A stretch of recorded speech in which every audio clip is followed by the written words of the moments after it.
The project that I'm working on right now is Papalote project, the kite project. I have been working on a series of illustrations for a book that is called The Magic Kite.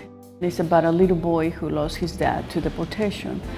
And determined to bring the family together, he takes off to the sky on a magic kite in search of his dad. This is a story about family, love, and hope.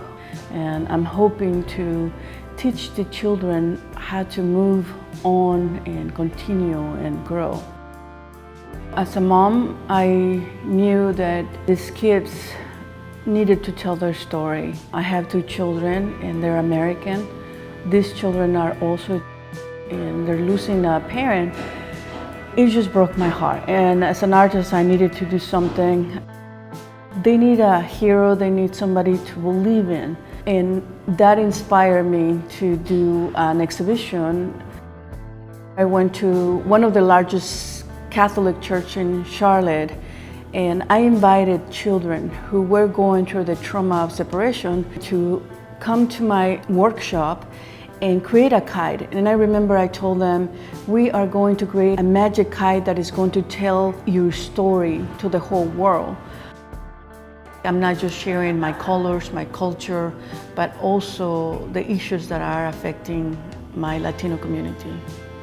I need to give voice to these children, and art is very powerful, and I'm teaching them how to use it to tell their stories through a kite.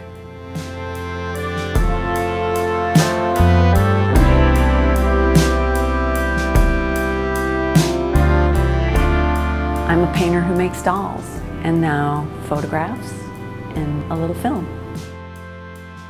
A painting is a finished entity. It's its own ecosystem.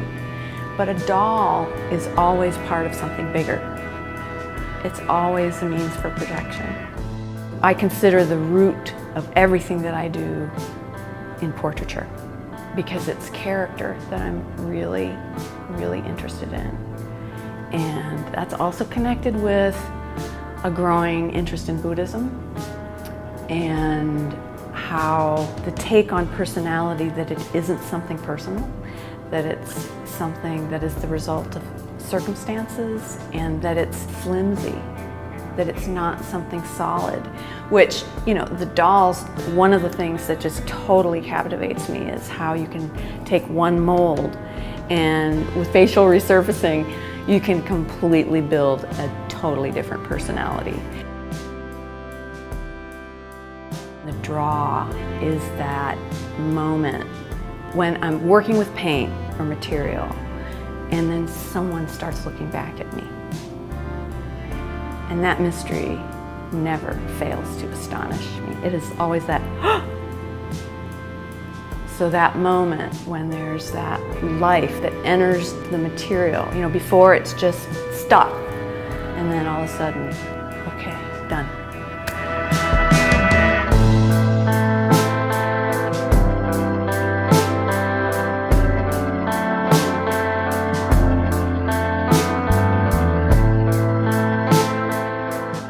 I kind of think of art making as this treadmill.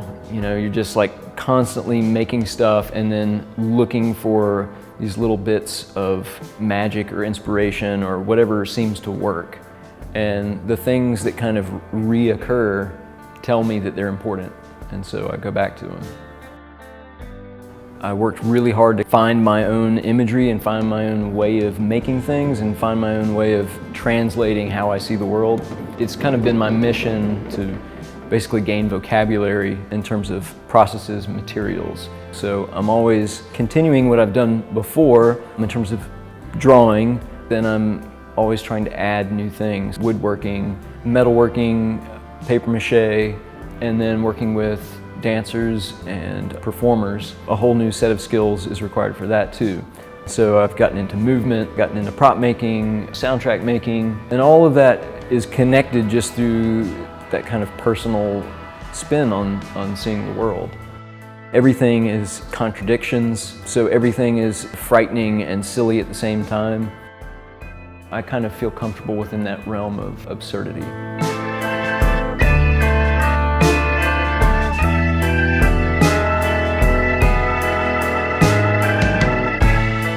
I started doing environmental art without even knowing that I was actually doing environmental art.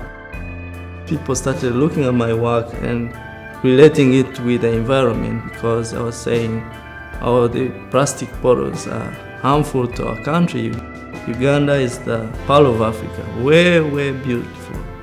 But then people started throwing around all this trash, all this plastic, and they don't care. They have no system. We don't have, like, this is for recycling, and this is where you put things that are. So as an artist, I say, I need to come out and talk about these issues. And through my work, people could understand that this is so beautiful, but what is it made of? If they realize it's trash that is making it, then they start thinking about reusing. They start thinking about how much they're consuming, how much they have. It's possible to actually create things your own way and start realizing that these things that we use, like bottles, like tins, like unwanted materials, which is waste, it can be reused to have a new life and create functional products. When people talking, having discussions about your work, then it's making a point.